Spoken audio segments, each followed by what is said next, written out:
تكلف وزارة الصحة بتجهيز كادرها الطبي للتعامل مع الحالات الحرجة والأزمات الصحية في ظل وجود كثافة بشرية عالية تحرص على سلامتها من أي عرض صحي أثناء تأديتها مناسك الحج.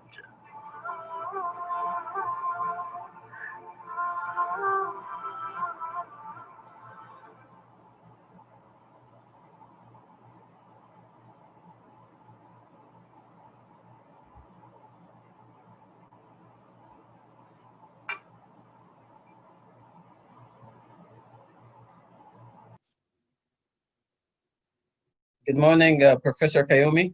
We're just waiting for Dr. Jamil and for the number to meet here. Will be up very shortly. Sure, no problem, no problem. You got a very nice pendant there. Sorry? You got a very nice pendant there.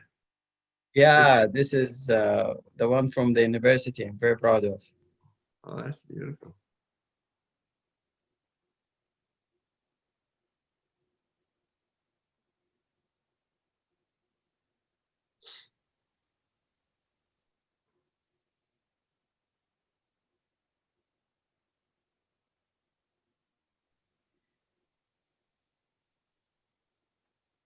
Okay. Type.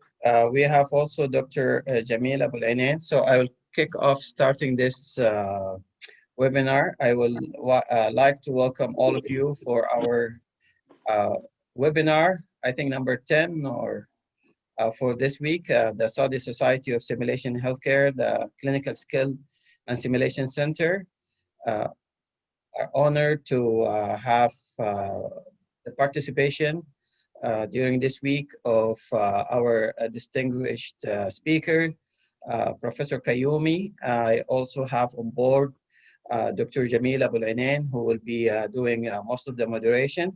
I'm very delighted. This webinar will be recorded and we will be sharing it on our YouTube. Welcome, Prof. Kayomi, and welcome, Dr. Jamil Abul Ainain. The floor is yours. Good evening. It's our pleasure to have Professor Kayomi with us, and looking forward for an exciting coming hours. And I'm sure our guest also looking forward to hear from an expert in this field. Welcome, Professor Kayomi, with us. Thank you. Thank you. I appreciate that. How are you guys having the vibes of celebrating the SIMWEEK in your area? And in Vancouver, you mean? Yep. Oh, I think because of the COVID-19, the vibe is not as good as in Saudi. So. Well, everything now is virtual, so hopefully people will be connected still, even though we don't see each other, and the idea and the message will be delivered, no doubt. Today we're going to be talking about an interesting topic, the CyberPatient, a simulation tool for online competency training. And I don't like to limit my guests to a specific angle of the topic. So I would like you initially to give us an intro and tell us exactly the whole idea about it, and then we will see how the flow go there. And Professor Boker, please feel free to jump in as you like. So the mic with you, Prof. Kayomi, and the guests.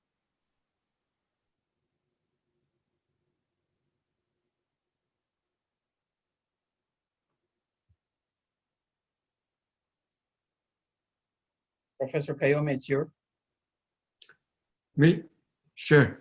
Yeah. Yeah, sure. Can I share the screen? Do I have an opportunity to share the screen? Yes, go ahead. Okay.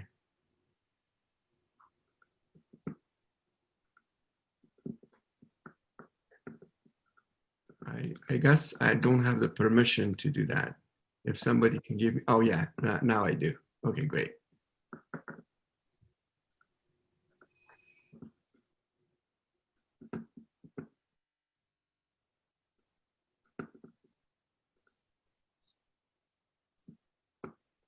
Yes, it's very clear. Okay, it's very clear. Good, good. Okay, dear colleagues, ladies and gentlemen, my brothers and sisters in Saudi Arabia, first of all, I would like to cordially thank Dr. Abdulaziz Booker and Dr. Jamila Anan to give me this opportunity to talk to you today. As you may know or may not know, I have been coming to Saudi Arabia in the pleasure of having communication with my colleagues in Saudi Arabia for the past 20 years. Unfortunately, because of the COVID-19 and other small little issues, for the past 2 years, I have not been able to visit my colleagues and friends that are very close to my heart. I hope that this situation is going to be over so that I can be there, not in virtually, but also physically to say hello and hug my friends and my colleagues as we did in the past. So today I have been asked to talk about CyberPatient as a simulation tool for online competency training. So by the end of this talk, you will understand the value of online simulation for competency-based education.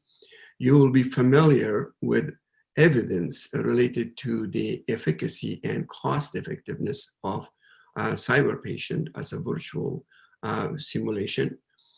And you will also be familiar with evidence related to the student survey results on the use of the CyberPatient during the COVID-19 period of epidemics. You all perhaps know that we have enormous gap between theory and practice of medicine. And as you can see in this cartoon, this symbolizes the medical schools and taking theory, and the other one is hospitals. And you can see some of the students has easy to jump this gap, and some of them are struggling, and some others may all fall into the gap and never recover. And we know about this discrepancy between theory and practice of medicine for a long time. And our solution for this is to create a clinical environment in cyberspace that simulates a real clinical environment where students can practice and exercise their clinical skills and learn new clinical skills before they enter into practice of medicine. So actually we all, as we see in this cartoon here, your CyberPatient forms a bridge between theory and practice of medicine so that students can do transition very easy from theory to practice. And CyberPatient as a virtual tool is part of the e-learning or e-education. As you all know, e-learning or e-education is part of our integral life for a long time now, several decades. We are using e-learning, but we are using e-learning mostly for theoretical knowledge, and we are very successful in that area. However, to learn practical skills and practical knowledge through e-learning had a lot of resistance, a lot of cultural barriers and resistance from not only students, but from mostly from faculties and from universities. And although we did have enormous amount of evidence for online learning of clinical skills, and if you can go to the literature search, you'll find hundreds of papers that supports this, still medical schools did not accept that. I have to say in here that rightfully, nobody should think that simulation, physical simulation or online simulation will change or replace the real patient. Nothing, no technology can replace the real patient. Of course, in the end, the student has to go to the clinic and has to learn in the real environment and deal with real patients. But the question is here, how do we prepare students to go into clinics?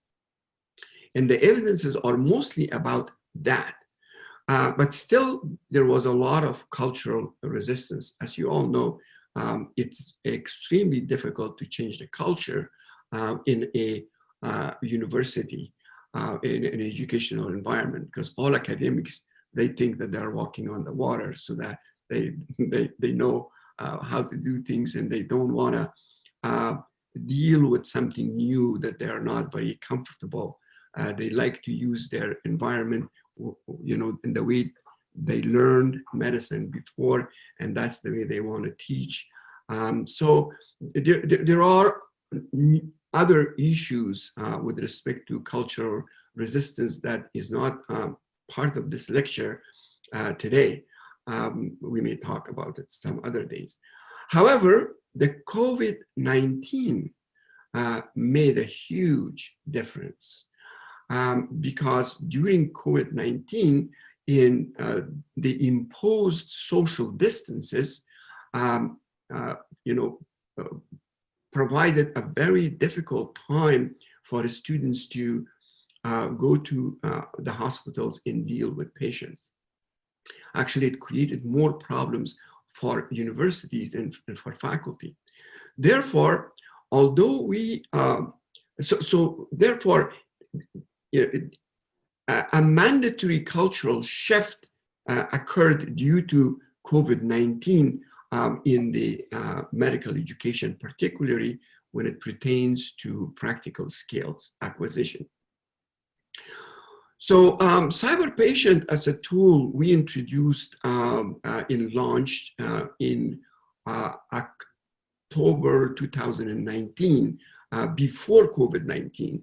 And it was designed as a student-centered education when we thought we would never be able to change the culture in medical schools.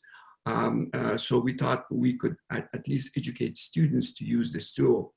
But believe me, by March 2020, many universities from around the world called me, governments called me, student unions called me to how to use CyberPatient and how the CyberPatient can help them in this COVID-19 epidemic era. And that was a very huge cultural shift, but it was a mandatory cultural shift. And I have to say at this time that I am extremely proud, I'm very proud that our colleagues in Saudi Arabia and the Ministry of Education Dean's Committee made a decision and recommendation that CyberPatient as a virtual clinical environment is the tool for Saudi students to use and for Saudi universities to teach. So having said that, coming to CyberPatient, CyberPatient is an interactive online platform designed to simulate patients in the full continuum of care, from coming to the hospital or emergency room to going home for recommendations. And it also provides assessment of the learner in a clinical environment. So our goal is to enhance compiled thinking through experiential learning and support competency-based education in a virtual clinical environment. I'm not going to talk today much about CyberPatient and how to use CyberPatient and the educational philosophies and theories behind CyberPatient, because you can see those things in our website if you go there. It's all there, and we can talk about this maybe in some other occasions. But today, as I promised, we're going to talk more about how CyberPatient can benefit us. And also, is there any evidence that CyberPatient could make a difference?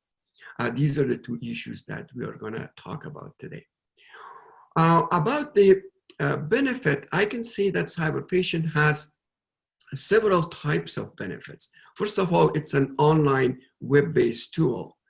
So as an online web-based tool, the most benefit is the asynchronous delivery of knowledge in learning. As you all know, synchronous delivery is very expensive, and if you provide everything for one group of students, about 8 person or 10 people, if you want to increase that number of students, then you need more classes, more teachers to deliver the same knowledge. And as it grows, you need more and more infrastructure and funds to support that. Asynchronous methods of delivery, on the other hand, is very easy. So once it's upfront loaded, once you build the asynchronous method, then you can deliver it to millions of people with no additional cost. So it is a very important tool. And the other two, the other important issue for asynchronous delivery is that it is a tool for self-directed study. And it's also a tool for competency-based education. It's also very easy to use and easy to access. People from around the world 24/7 can access the same material, and they can access it as many times as possible. And students are interested in this. Our research has shown, and I will share with you the facts and the evidences on that. It also will have a worldwide distribution for global standardization. One of the objectives of my life is to, my personal objective is to provide standardization of medical education to everyone around the world, to poor countries, to rich countries, to far distance countries. And CyberPatient is actually based on LMCC, Medical Council of Canada, learning objectives. And I would like to everybody in Africa, Asia, and other places to be aware of that and to learn from that, not to make that just a Canadian or even North American standard. The other very good quality of web-based learning, platforms like CyberPatient is that it gamifies the medical education, and gamification is nowadays a big buzzword for learning different materials. The other benefits could be systemic. We have the virtual clinical patient, and we learn clinical competencies in the virtual environment. Because of that, we don't harm patients.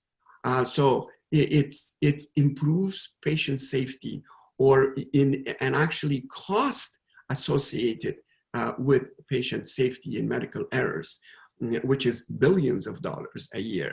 If we can reduce that 10%, it will be hundreds of millions of dollars per year for each country.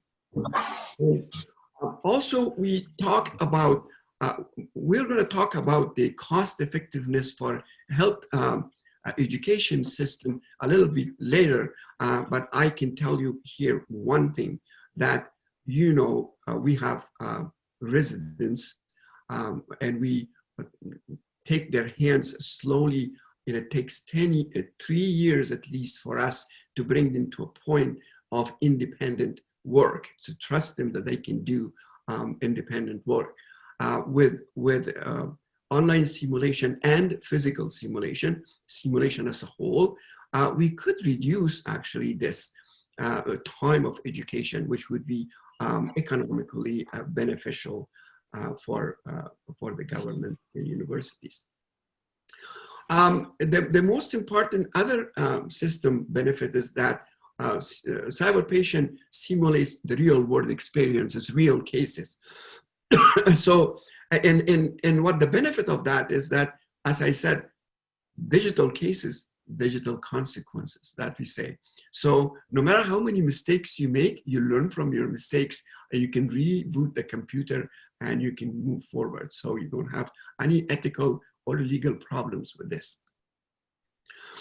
The lastly, about the pedagogical values of CyberPatient, if you allow me to say a few words, I did talk about the student-centered education, competency-based education, because it is perhaps the best tool to use for student-centered competency-based education. And as you know, competency-based education, getting rid of the time, so that as fast as the student can learn the competencies, they can move forward. And CyberPatient will be the best tool for that, because they can learn competencies on their own pace. When they reach those competencies, they can be assessed on those competencies and move forward faster as a competency-based student-centered education. The other value of CyberPatient, from my point of view, is that it improves decision-making abilities.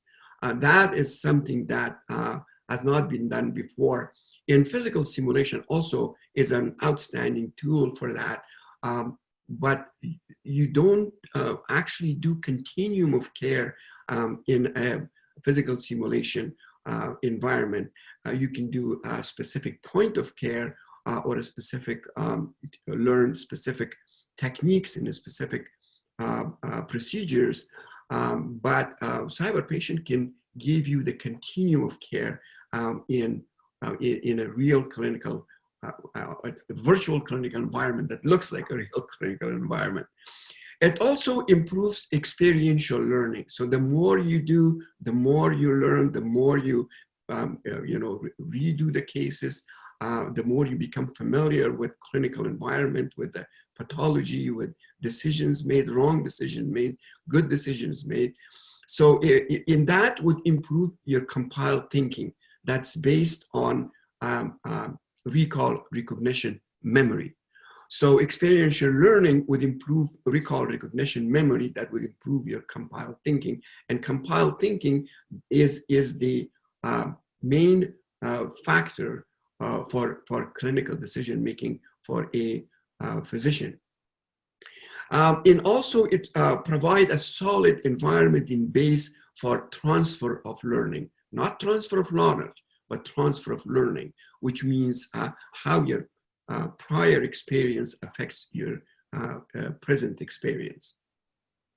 And the most important other thing is it accommodates style of learning, because some people learn from voice, from audio memory. Some people has a visual memory, some people have tactile memory, some people have reading memory, but listening memory. So CyberPatient accommodates style of learning.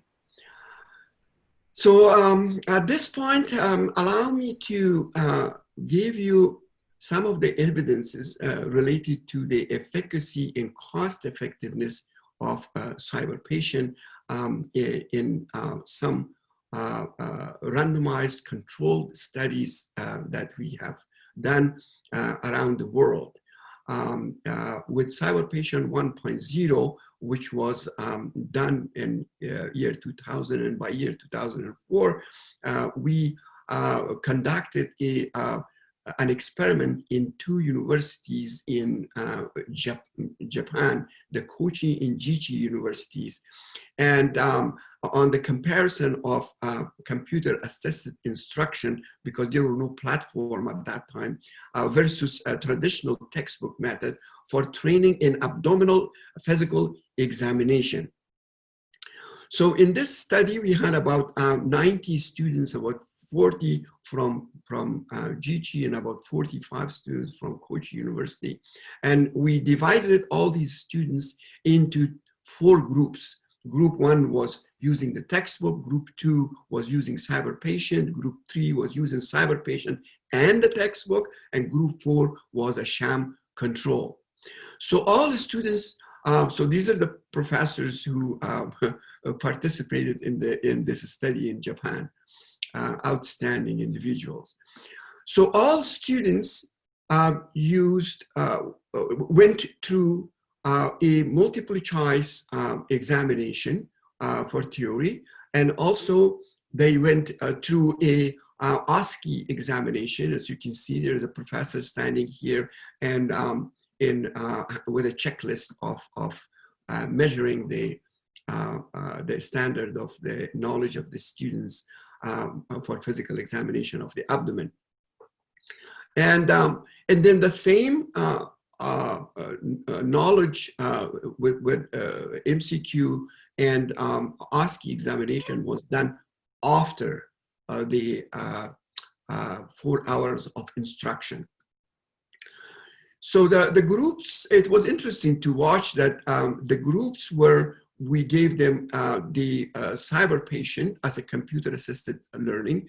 And in the textbook, they were so busy that they did not move from their chairs. They were, the 4 hours they were sitting there and trying to figure out between the textbook and the computer. The group that were in the textbook learning group, they were in the beginning very much concentrated into their books, but slowly they start moving around, talking to each other, going out for smoking, going out to the washroom, and then coming back. So slowly they lost their concentration in our observation. But the group where they used CyberPatient only, they finished that very soon, and then they clustered themselves into small little groups and they practiced on each other. So they pretend that they know now how to do the abdominal physical examination. So results of the study showed that both groups, all 3 groups, whether it was textbook, whether it was CyberPatient or CyberPatient and the textbook, they were all significantly better than control or sham. In the sham did not change at all.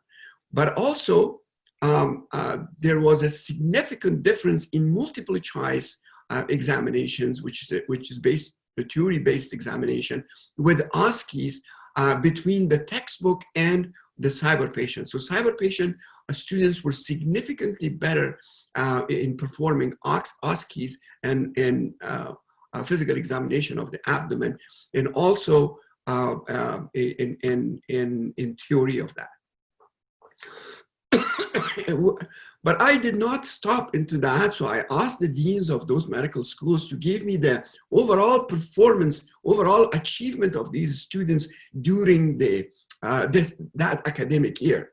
And when we plot that against their performance with the textbook or CyberPatient, we found a very important phenomenon, that 10% of the students who were very good high achievers at the university, it didn't matter if they are in CyberPatient group or in a textbook group, they were all doing very well. But the other 90% that were lower achiever or medium achievers, they were significantly improved with CyberPatient, but they did not improve with the textbook. So it gives you an ideas about the style of learning, how important it is, and maybe the concentration of students and other issues. This paper was published in the Journal of Medical Education in England, and you can find this in the literature review. So a similar project with the textbook we have completed in Russia, in Kazan State Medical University. And this is with CyberPatient 2.0, with the CyberPatient as a platform. And the objective of this was to determine if online simulation platform CyberPatient 2.0 would improve the clinical skills of novice medical students on history taking, and to determine if CyberPatient 2.0 is an effective as textbook to improve history-taking skills of the novice learners. And this experiment is not published yet. It's under the publication, but I'll share the results with you. We divided the history taking into soft skills in also the knowledge domain. The soft skills are mostly about attitude of students, saying hello to the patients, in saying goodbye to the patients, and those questions not related to the knowledge of medical medicine and in the history of present illness and things like that. But the knowledge domain were mostly related to the questions that were exactly related to this knowledge of medicine. So we found that with soft skills, it doesn't matter. Both groups have improved a little bit. Of course, it's natural to pre and post. They learn how to say hello to the patients. But with respect to the knowledge, the CyberPatient group did significantly better than the textbook group. The results would be perhaps published in a month or so, and I will inform you about it. So the other study that we did is also a controlled randomized trial at the University of British Columbia.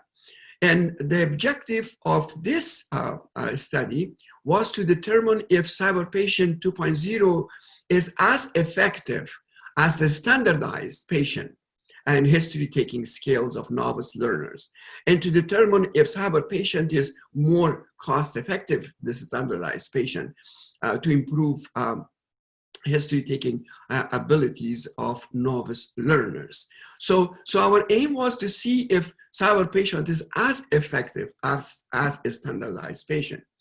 To our surprise, again, looking at the soft skills in knowledge domain, yes, both methods, standardized patients, SPs, and CyberPatient, both improved the skills significantly, actually, in software skills.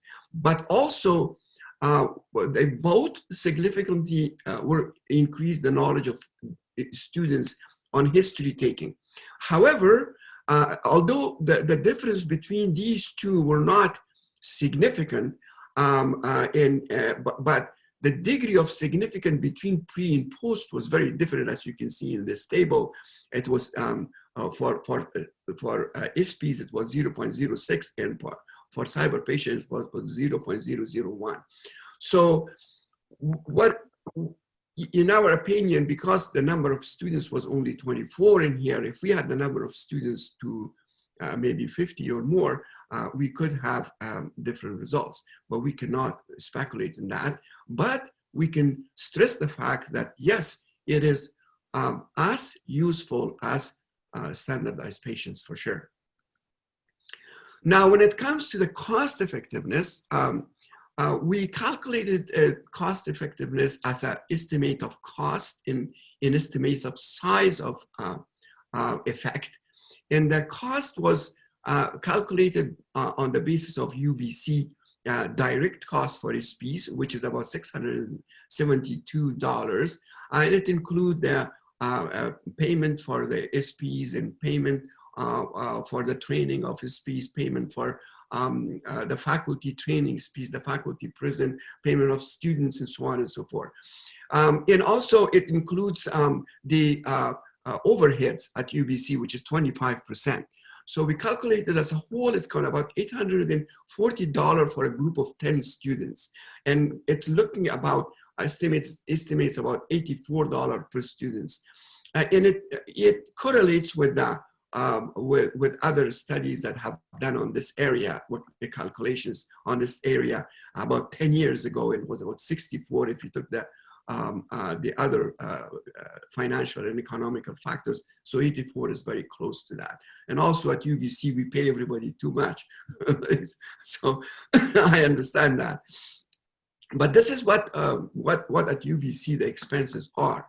And if you look at this expenses and you just gave this $84 per student for 300 students and 8 cases of CyberPatient, it will be about $200,000 per year. And if you're going to go into the cost estimates of CyberPatient, can you please turn off the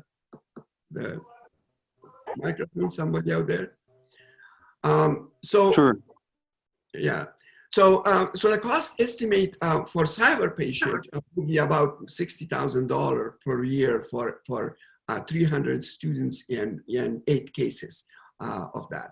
So the effect size in our experiment was for SP was 16% and for CyberPatient was 28%. So we put that in the formula of the cost effectiveness analysis, and we found that the cost effective ratio for SPs were about 12,600 and cost effective ratio for CyberPatients about 2014, and it virtually means that CyberPatient is 6 times cheaper than the use of SPs for 8 cases. But if we increase these cases to 120, because with CyberPatient you get for the same price you get 120 cases, not 8 cases. But if you train SPs for 120 cases and use them for all medical students, for let's say 300 medical students, the cost would be about $3 million. But the cost would not change for CyberPatient, which would make CyberPatient about 94 times cheaper than the use of SPs.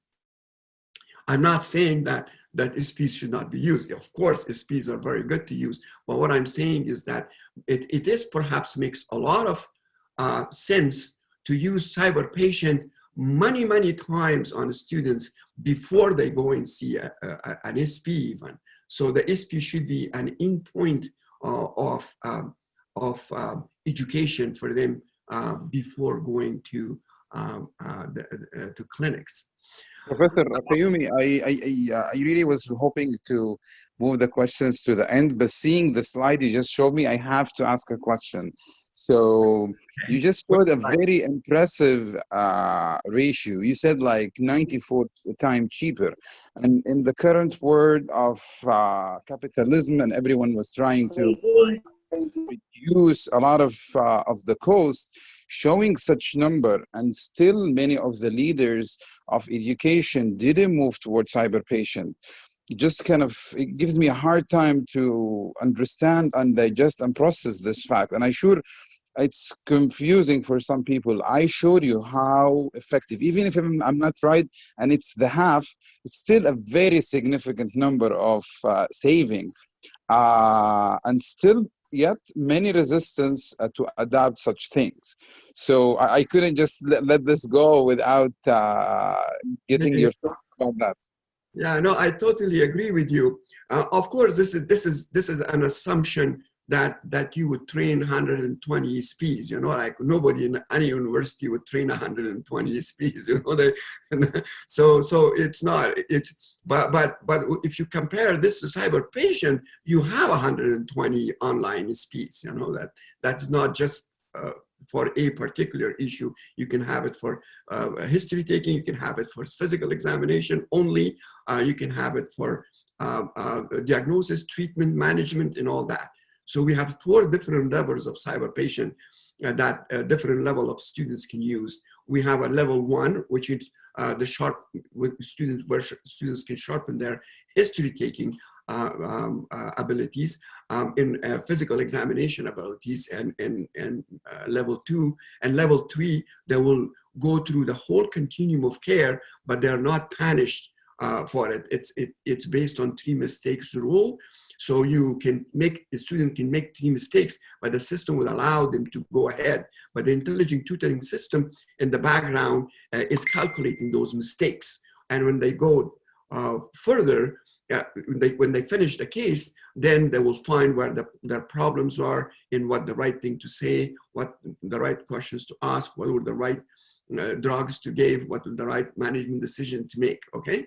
And so, but level 4 is mostly for interns, where the 3-mistake rule applies. So by that time, a student should not make a mistake, and it should be ready for clinical encounters. And so therefore, if you make 3 mistakes, then the platform, or the software turn itself off. So you have to go and restart your case again. So yeah, we will talk about these things, and these are all in my other lectures somewhere. But thank you very much for this comments. Yes, it is extremely cheaper for universities to do that, and I think the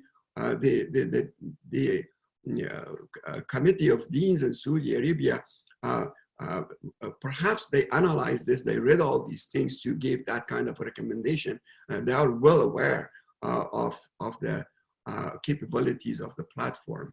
Otherwise, they wouldn't do that. It was a surprise to me. I didn't lobby anybody or anything. I know. Thank you. I just had to point out this. You can move on. Thank you. Thank you.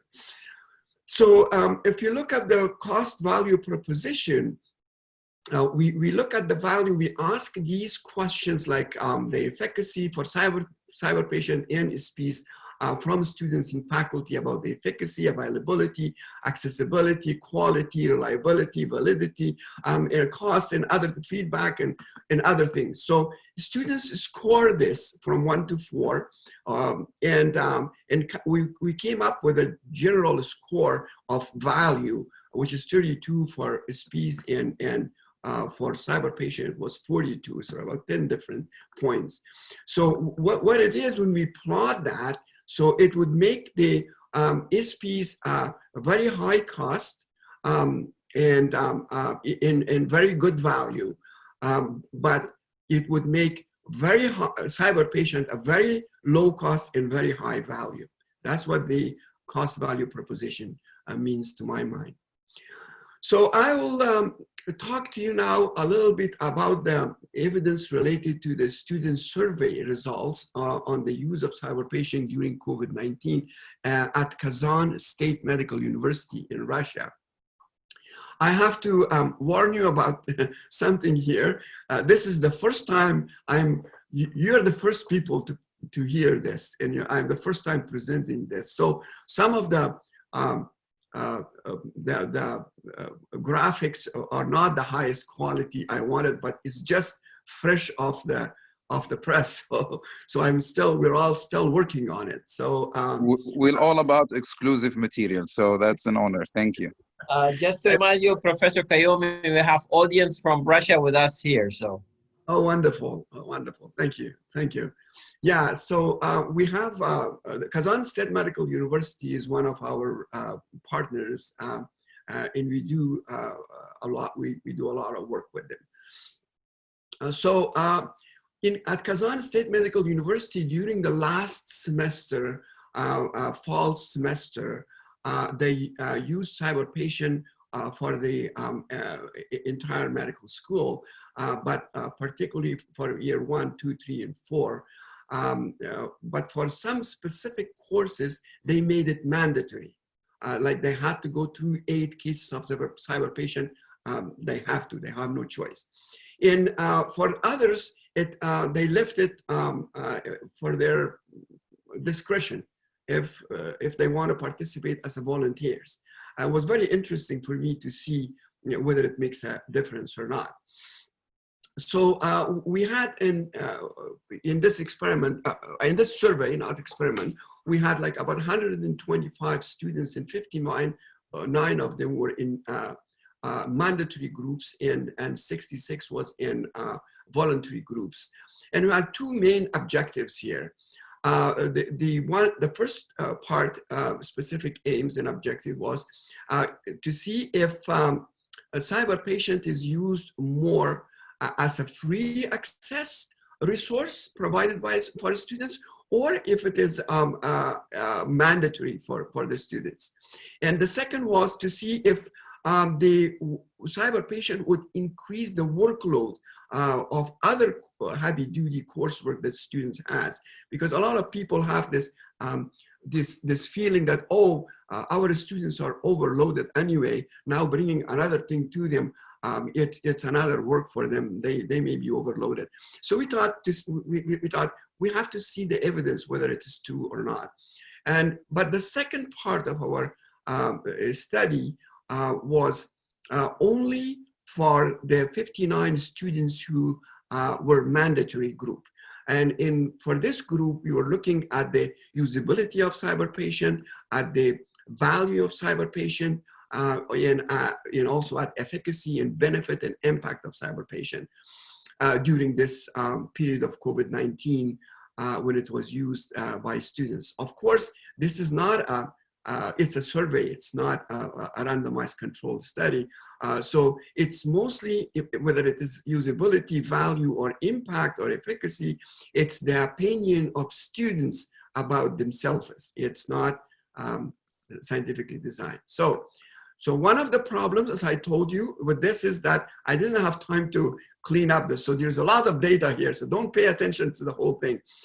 So the only thing I would like you to pay attention here is that when the class is using CyberPatient, the mandatory or the volunteers, we look to see if they would always use it, often, sometime, rarely, or never. So the difference between these two groups was extremely significant. So what it shows is that when it is mandatory, only 4 students out of 59 did not use it. I don't know for what reason. It's about 6.8. They didn't like computers, or they didn't like, and that's very much in line with other investigators and surveyors. People believe that about 12% of students would never be able to use efficiently a computer interface, and they will be always against using through the computer. So it's done by others. So here it's about 6.8% of the students. But if you look at the voluntary, only half of the students did not use. So only half of them was using it as a volunteer, So the second questions that we had, that if CyberPatient increased the load on students, you can see here the same students who had mandatory, they had the classes, video conferencing tools, they had other tools for testing, they had educational portal to use, lectures and things, and they have also independent work with textbooks, self-study, and also they use some watching some video lectures and so on and so forth. So they use other materials, other methods of learning.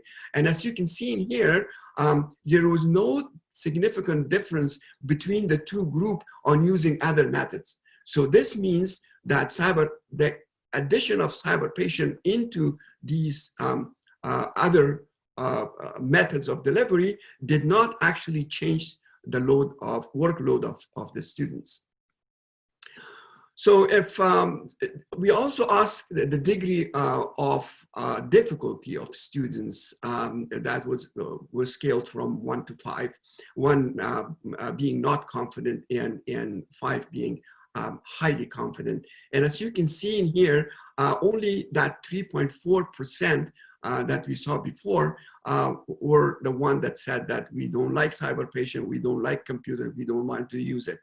And all other 97% of students, they loved CyberPatient, they worked it, and they didn't feel that it's very difficult. About 40% were going that it's okay to use. Other 40% that were saying that they're confident, they're very confident, and 10% that were saying that they're highly confident of using it, no problem.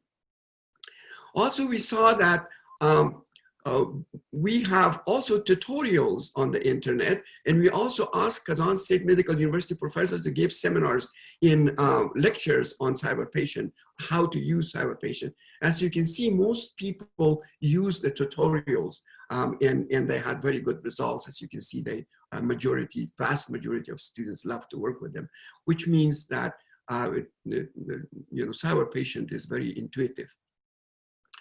In So, this, sorry to interrupt you, Professor. So we're about to run out of time. So if you can wrap up, then I'm sure our audience have a lot of questions. Because I think we have 10 minutes left on our 1 hour. You can finish few slides, then we'll take questions. oh, okay. So I'm not going to go through this in detail. This will be published very soon, and you can just go and see all this. The value there's outstanding materials. However, the most important thing in here, when we look at the pre and post opinion of students, they felt that they would manage patient much better after than before, and that the platform has a high impact on their education. So I'm going to not talk about the future studies that we are having here. In summary, we can say that CyberPatient is proven to be significantly more effective than the textbook in physical examination, and also in comparison to the standardized patient. And CyberPatient is at least 6 to 94 times maybe less, more cost effective than the standardized patient. We talked about survey analysis. Everybody likes CyberPatient, and students really are enthusiastic. We have like tons of testimonials from students that they love CyberPatient. We have a lot, and also it's very important for faculty here to know that CyberPatient will open new avenues for the research, and we will fully support that research in academic circles as an innovative tool on efficacy, cost effectiveness, reliability, knowledge retention, and others. And most people in Kazan State University, Japan, in other universities, they are actually doing this. So thank you very much for your attention. And you can go to cyberpatient.ca, register. It's free up until the end of this year for students, professors, anybody. And if you have problems, just contact me at Kayumi at cyberpatient.ca. Thank you very much. Thank you, Professor Qayyumi. That was really wonderful talk. Really exciting to see how some pandemics can force great ideas that have been sitting there waiting for it to emerge and to kick in our system for people to believe in these ideas. If anyone has any questions, please feel free to type your question in Arabic or English, and Professor Boker and myself will communicate it to Professor Qayyumi. But let me start with playing the devil's advocate here. We've been hearing the last 45 minutes about the good things that CyberPatient can provide. If I would ask you, what do you think are some of the limitations that CyberPatients hold within it for people just to be aware of the pros and cons of such an idea? So some of the limitations are technological limitations, like you don't have a tactile, you can't feel the patient. Some of the, as the technology moves forward, we are planning to improve those things. For example, we're trying to use now, we have a big project with National Research Council of Canada. We got a big grant from them as well to actually bring speech into CyberPatient. So perhaps in a year or so, you don't have to click to ask questions or receive answers. You can communicate with patient as we are communicating with each other or in real instances. So those are the technological aspects of the limitations. The other limitation for this particular product is that, as I said, we designed this as a student-centered education, but now majority of universities would like this to be a professor-controlled, a university-controlled product and environment, and that is one of the problems we have, that we are working on it, and we are planning that by November of this year we're going to launch professor university controlled environment as well. We also like to move into more complex cases, particularly with emergencies and so on, in team learning. And we do have 2 additional patents. One is on EPAs, Entrustable Professional Activities, and the other patent is on team training. So soon, perhaps within a year or so, we will get rid of those limitations as well. Wonderful. Yes, that answered my question. We start receiving some questions on the chat. So an interesting question is asking, did you compare the cyber patient to real patient examination skills, physical exam in particular? Not with real patient, but with SPs, with the standardized patients. Yeah. Can you speculate if we're going to do it in real patients? Would it be different? Oh yeah. No, it wouldn't be different actually. I think we are planning right now with Kazan State Medical University to do some of that study. I can't talk about the details of the study, but yes, we are planning to. But I think it's going to be even better. Students express that it would be better, because when they talk to even SPs, they expressed their opinion that they were very shy. They didn't know what to ask, and a real person is very intimidating for them. But sitting in a computer asking questions, and even if it's wrong, we turn it off and turn it on again, it would lead them in the end. So that students believe that would help them with real patient. Okay, another question, and I think it goes to medicine and areas other than medicine, is communication skills. Even we talk about it a lot regarding our kids at school and universities.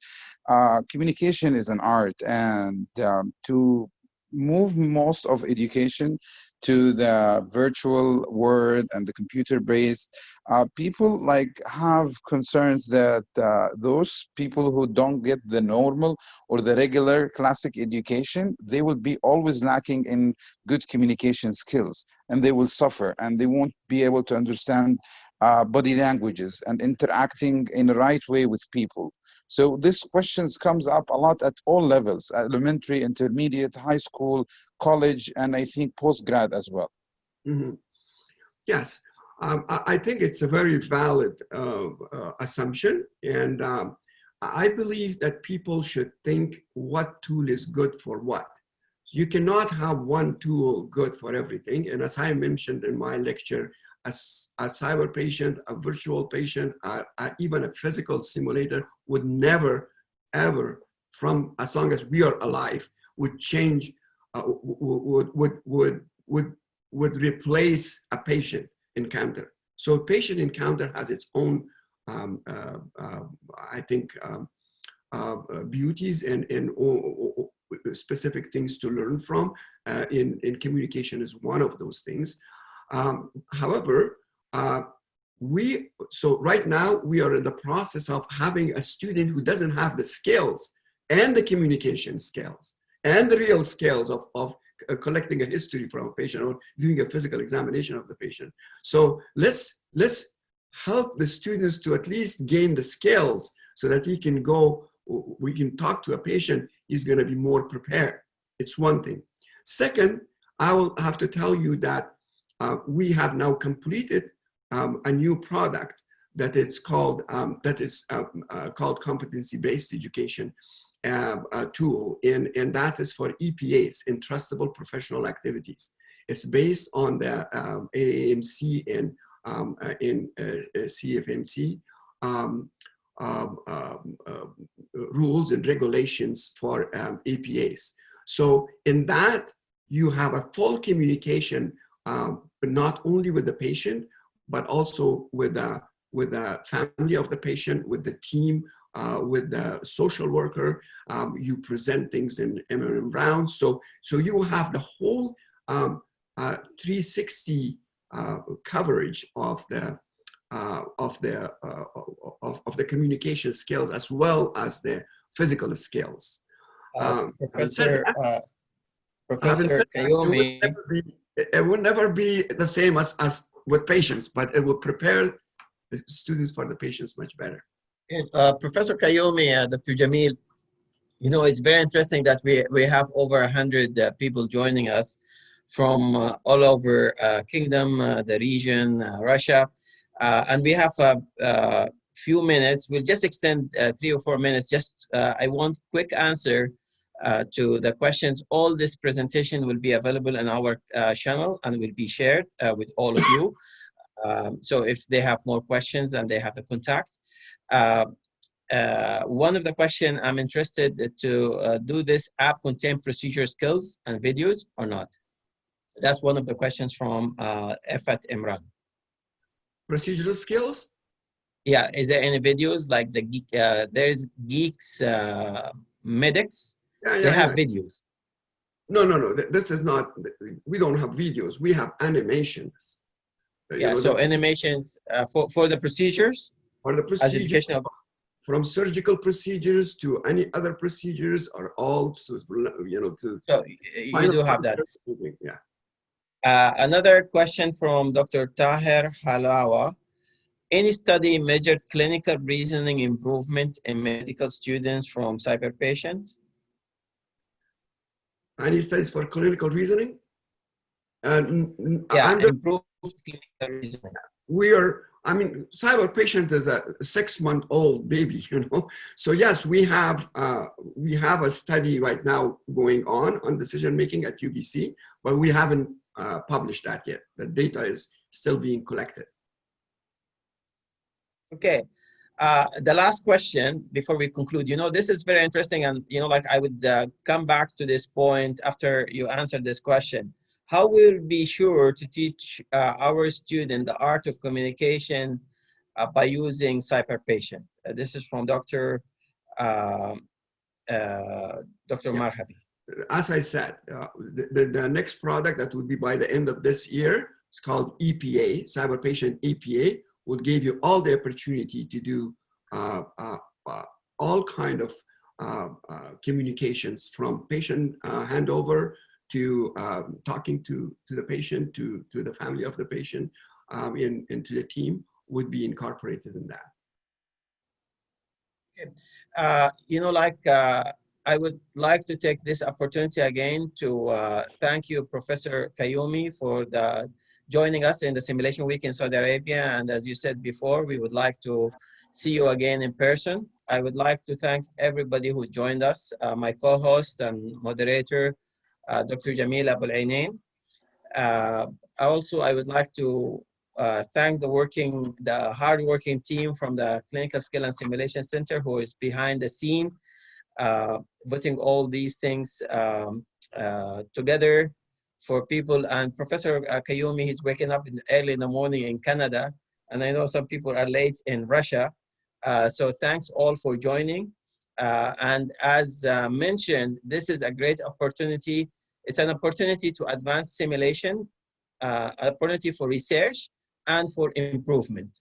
Thank you very much, and hope everybody share a story, and hopefully we'll be able to all try it and make opinions and make improvements. But as many of you have said, this is the future for students to come. We spend all the time with them.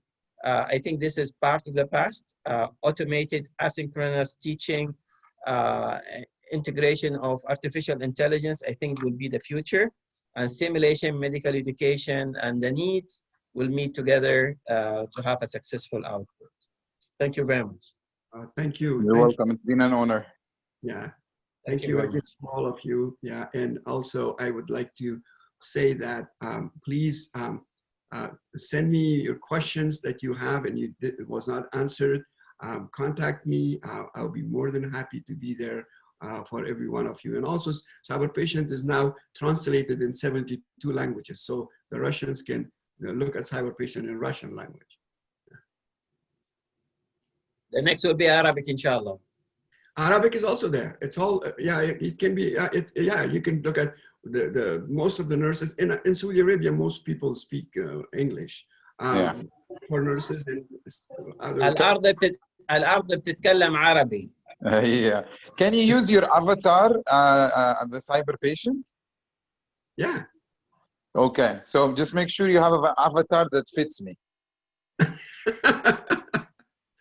Thank you very much, everybody. Assalamu alaikum. Thank you. Goodbye. And Salam. Daniel. Thanks all. Thank you. Thank you. Thank you.